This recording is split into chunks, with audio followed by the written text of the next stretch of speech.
Hello, I'm Janet Moreno, the Executive Director of Priests for Life. Welcome to our program. And I hope you're joining us all the time on this channel, endabortion.tv, or whatever platform you're watching us on. 10 a.m. every day, Father Frank Pavone still doing a Mass. We repeat that Mass at 6. We have sometimes a holy hour on this channel. 3 o'clock in the afternoon, we do the Divine Mercy Chaplet and the Rosary. And of course, then I come to you with this program. And then every Thursday, if you can tune in on Thursdays, I do a live show with you saying, Just Ask Janet, where you can send me in your questions and I try to answer them. Well, today's program is very special. Again, I went back into our archives to find another interview from our show called Gospel of Life that Father Pavone and I did on Sky Angel over a decade ago. But today's story is really, really encouraging. It's a story of a mother who was headed into an abortion clinic, actually was in the waiting room of that abortion clinic, ready to be called next to have that abortion. And Father Pavone was outside that abortion clinic praying with other sidewalk counselors. And this young lady saw Father and said, uh-oh, that's Catholic priests, and she was raised Catholics. And so she decided, I better go out and talk to that priest, and she did. And that baby is alive. And on this interview, you'll get to meet her. Her name is Guadalupe. And my goodness, now Guadalupe is a grown-up teenager. Anyway, let's take a look at that program right now. We often do not see the results of our pro-life work. On today's episode of Gospel of Life, we will.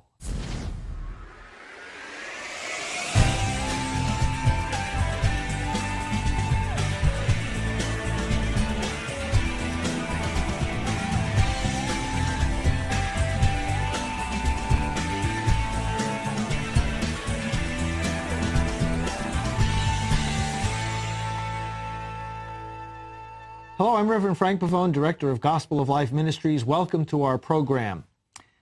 In November of 1994, I was praying at an abortion facility in Orlando, Florida, together with a group of other pro-life activists. And there was a woman sitting in the waiting room of that abortion clinic. And when she looked out the window and saw us praying outside, she changed her mind about having that abortion. That young woman is with us today on our program, and later we are going to meet the child she was carrying that day in her womb.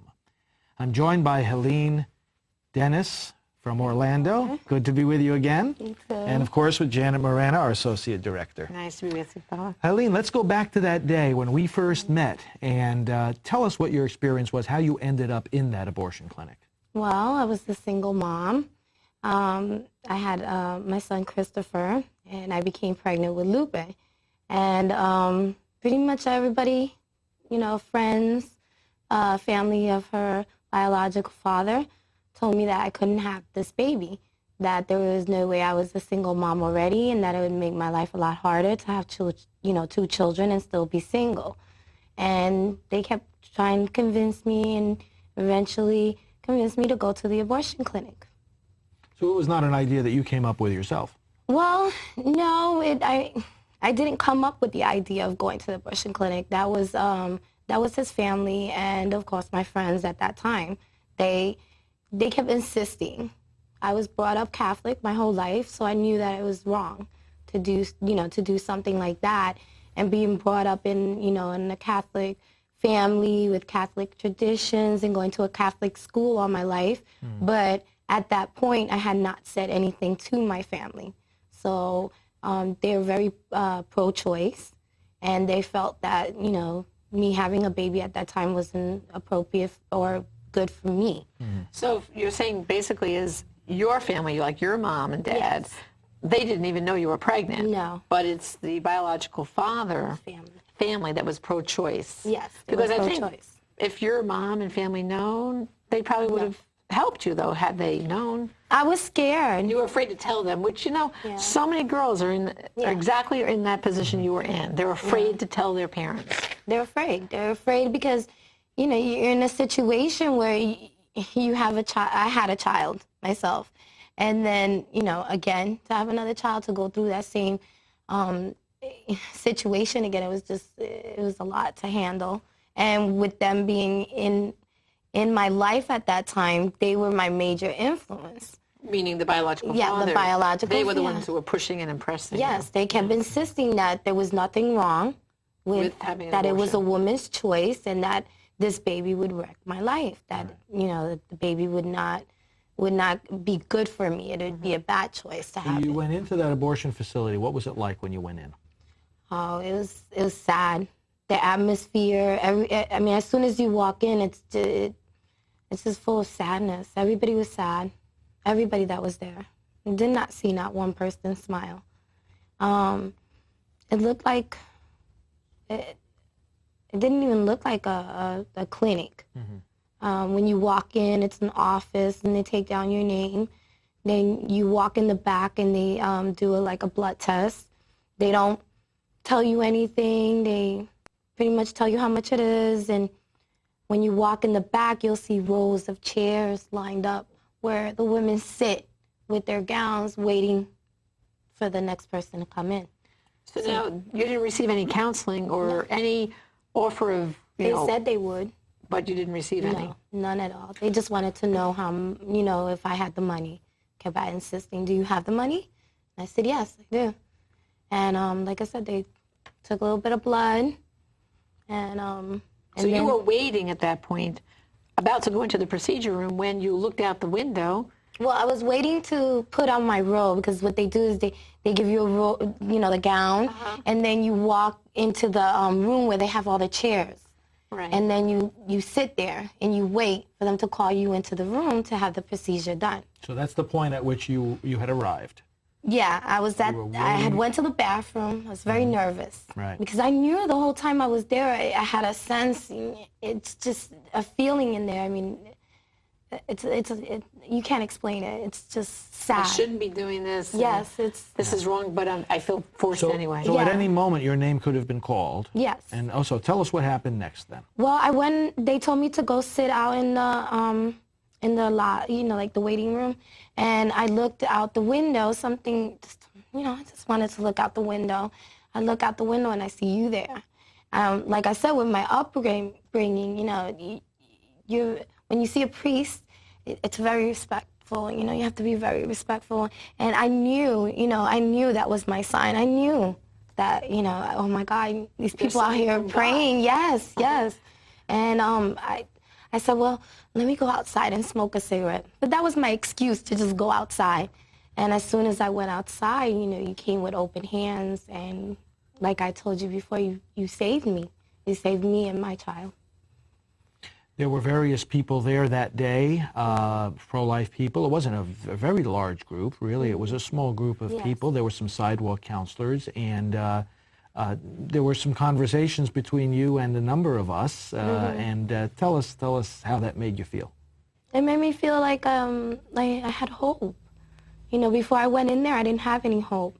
With everybody saying that I couldn't have her and that my life would be terrible and that I wouldn't have a good life. One of the things they said, well, she won't have a father. When I came outside, it was like, no, you do have hope. There's hope. You can do this. You can have this baby, and you can live a good life, and God would bless you, and things will be okay.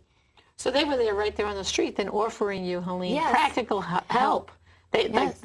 I think the pregnancy center said you'll come to the pregnancy center, and they helped you with the very worries and things of diapers and formula and kind of stuck with you during your whole pregnancy. Well, basically. from there, they told my church, and then my church, they helped me find an apartment. The church donated a car to me. I mean, I got so much help, and not only, the physical help. I mean, I got emotional help. Right. So it was the heart, the love that was there. And everybody just had so much love, and they had so much love for this baby that I had in my stomach that wasn't even born yet. And it was amazing. So when was the baby born, and then what happened right after that? Well, after I left the clinic, I always like to tell everybody this. I went to see the doctor, and they did a sonogram, and she was actually 4 months, and she was sucking her thumb in my stomach. So that to show you, and she still does. And she still sucks her thumb. She was born May 10th, 1995, and she's 6 pounds. She was a beautiful baby. She's been a beautiful baby. She grew up to be a beautiful young girl. She's 11 years old now. And then you named her? Oh, I named her Guadalupe, after the Virgin Mary Guadalupe, and she's beautiful. And I know we've been in your life basically because you invited Father Pavone to come back and he and baptized her. Yes, he In baptized. front of a full church. Yes. That was a beautiful Sunday Beautiful, morning, and we had beautiful. people in the church just were applauding and encouraging you for having the courage to say yes to life. Yes. You know, you see what Helene said, though? You know, this is the part that people just don't get. She was frightened. She was scared. Yes. She had no hope. And the people The there... people there, listen to what they provided. They helped her get an apartment. They got her a car.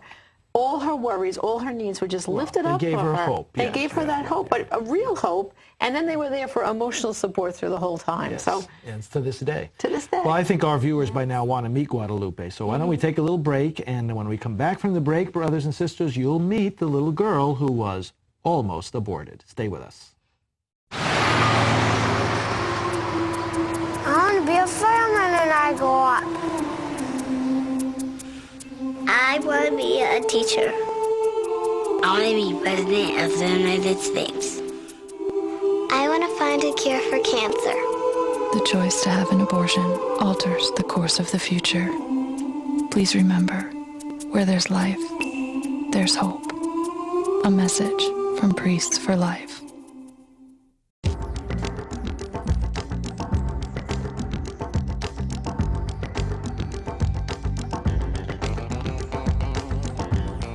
Many voters in 2004 were motivated by the opportunity to change the Supreme Court, and changes did happen.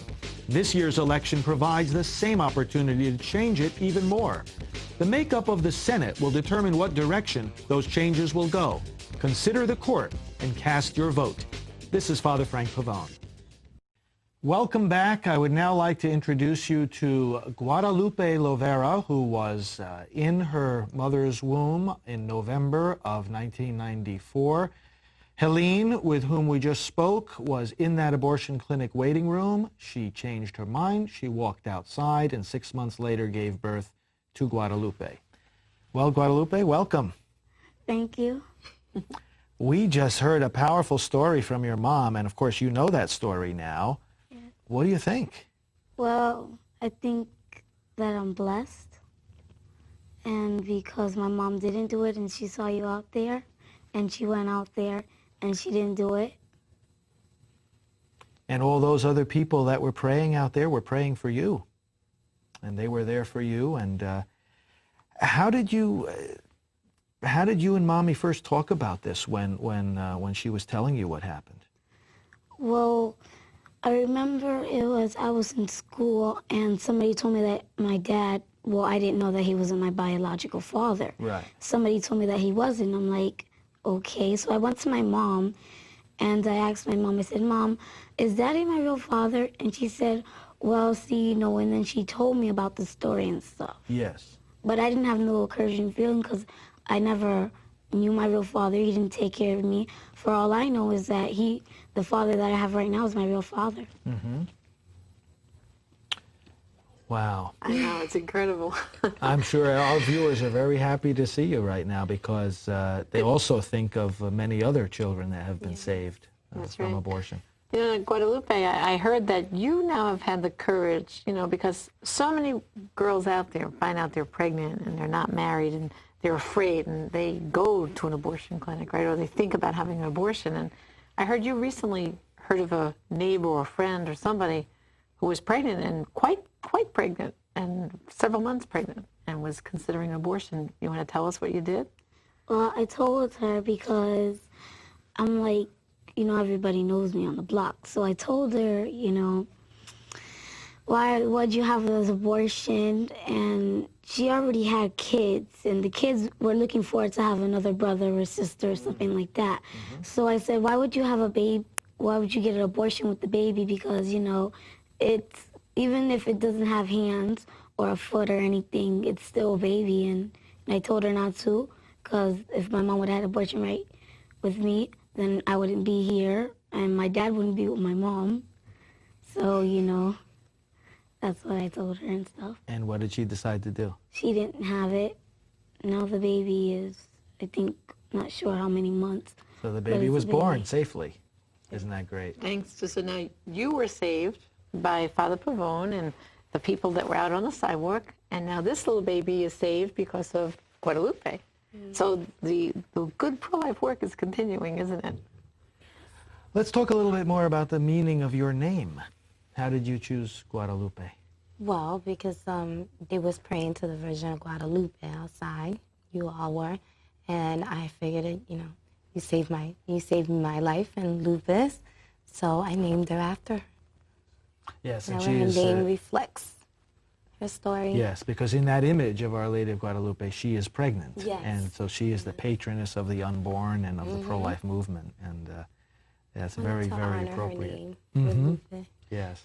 You know, so many people are afraid to come out in front of an abortion clinic and join these sidewalk councils and pray. They think that, oh, the women going in, that this will not have an effect. It's not successful.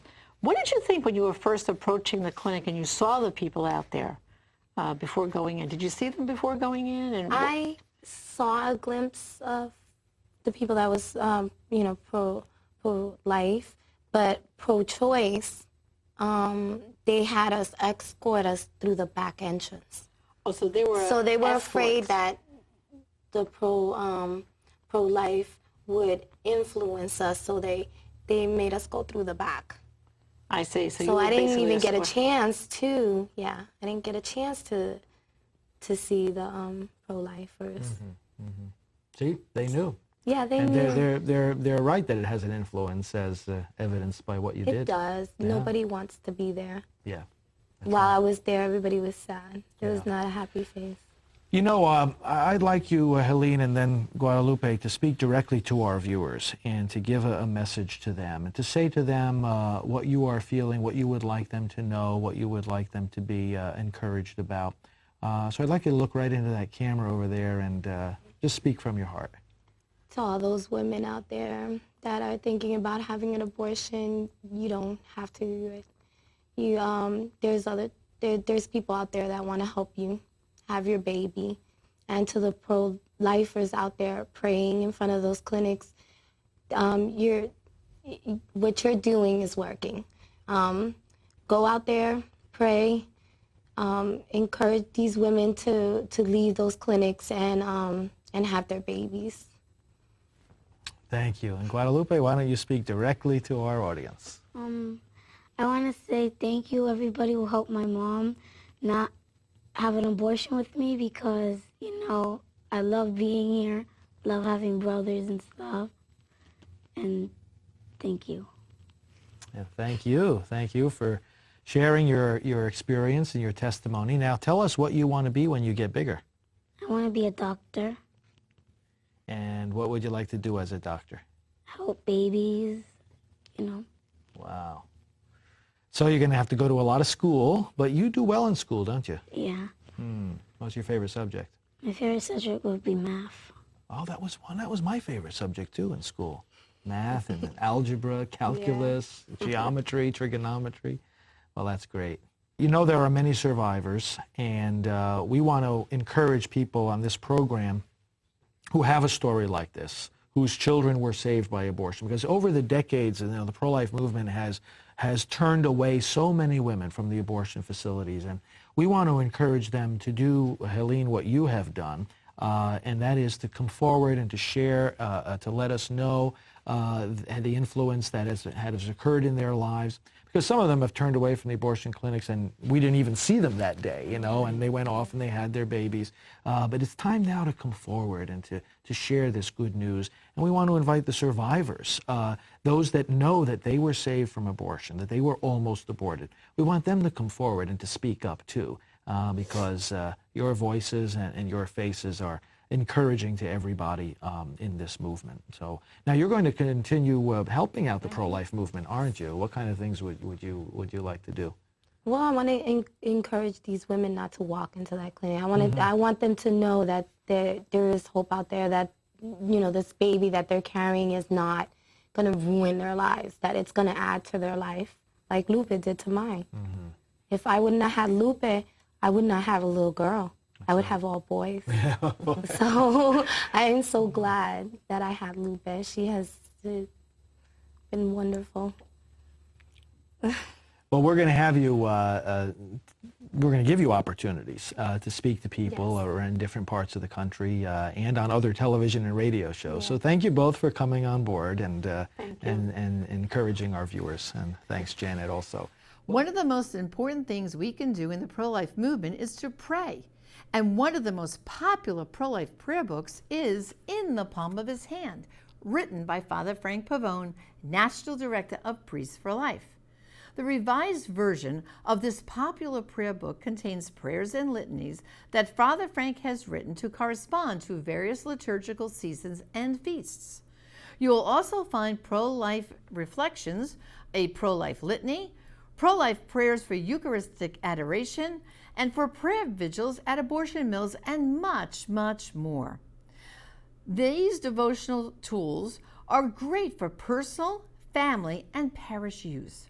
Order it on our online store at prolifeproducts.org or call us at 321-500-1000. Again, order In the Palm of His Hand at prolifeproducts.org or give us a call at 321-500-1000. Thank you.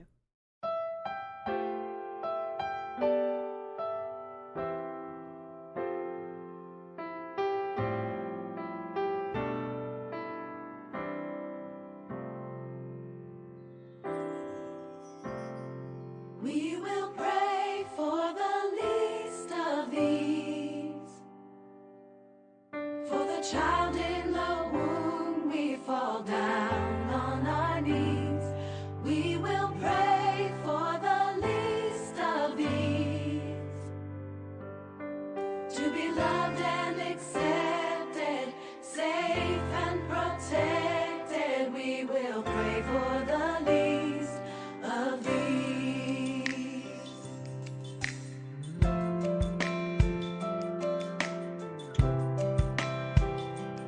We will speak for the least of these, a voice for the voiceless, the babe no one sees. We will speak for the least of these, that eyes may be open, hearts may be broken. We will speak for the least of these.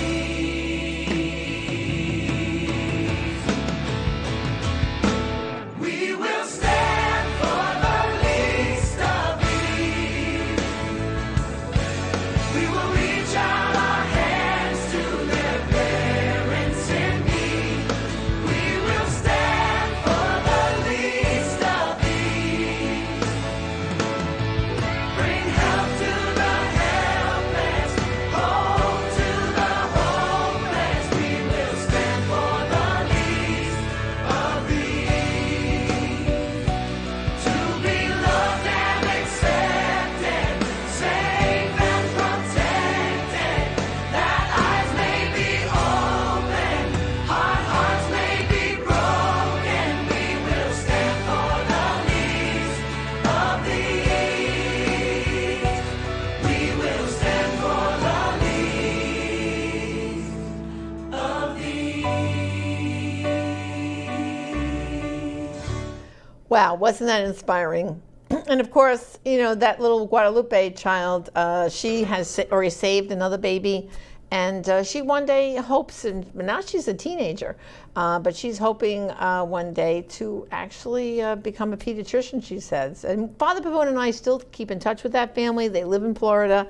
And it's just a joy to know them. And there's been other babies actually throughout our history here at Priests for Life that we do get letters and phone calls from people who've either watched our programs or things that come in contact with any people on our team here that they've changed their mind, and those children are alive today. So you can be involved too. You can save someone's life today also by just being a voice for the voiceless. If you hear someone who is pregnant and in need, reach out to them. Tell them that there are resources. In fact, there are pregnancy centers all over this country, thousands of them. You can go to pregnancycenters.org. Just put in your little zip code there and you'll see where is the nearest pregnancy center to where you live. And I really suggest you go there for a visit. See the wonderful services that they provide to the women right in your own community. And I'm talking about everything that woman needs so that she can bring life to that child. Job opportunities if necessary, medical help if she needs that, a place to live if necessary. So whatever the concern is that's pushing her towards that abortion clinic, you could be the ambassador of the message. You don't have to do that. You can go to pregnancycenters.org. See where the nearest center is. Go visit them today, sometime this week.